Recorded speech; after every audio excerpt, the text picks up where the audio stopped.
नमस्कार, स्वागत है आप सभी का भारत पोस्ट के डिजिटल प्लेटफॉर्म पर।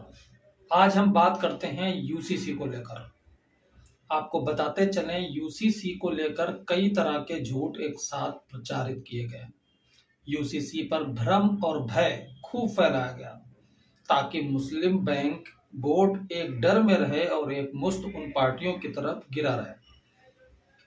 जैसे यूसीसी के विरोध में ये तर्क दिया गया कि इसके लागू होने के बाद धार्मिक स्वतंत्रता वो छिन जाएगी, लेकिन सच ये नहीं है। सच है कि धार्मिक रीति रिवाजों पर इसका कोई भी असर नहीं पड़ेगा। विरोध में ये भी कहा गया कि यूसीसी इस्लाम के खिलाफ है।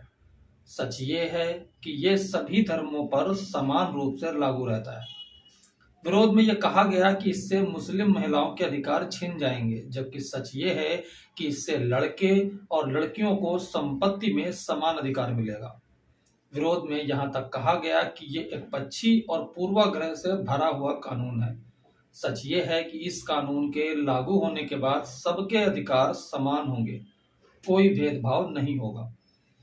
शायद आप लोगों ने पीएम मोदी का एक भाषण भी सुना होगा। इस भाषण में उन्होंने यूसीसी को लेकर सेकुलर कोड कहा है, क्योंकि असली सेकुलरिज्म तो यही है कि धर्म के आधार पर अलग अलग कानून ना हो, सबके अधिकार समान हो।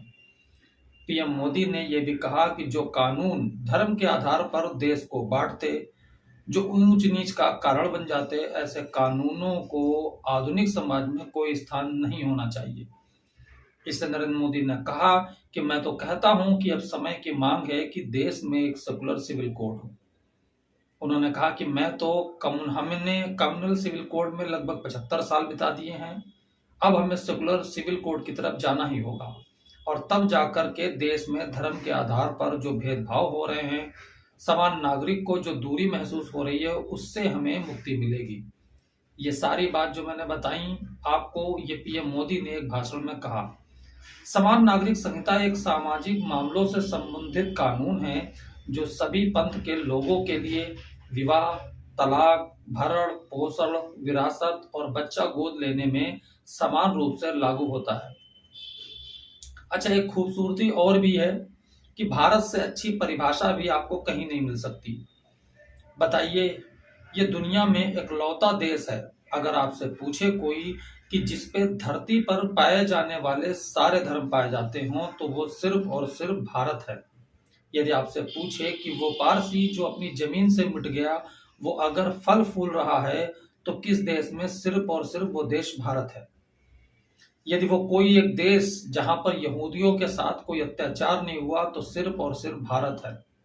और बताऊं, अगर एक देश जहां इस्लाम के सारे फिरके पाए जाते हों, तो कोई वो मुस्लिम देश नहीं, वो सिर्फ और सिर्फ भारत है।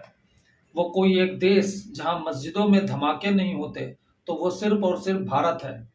जिस तरह से देश में सभी हैं, सभी का अधिकार है, तो उस लहजे से समान अधिकार भी जरूरी है। आपको आज की जानकारी कैसी लगी, हमें कमेंट सेक्शन में जरूर बताएं।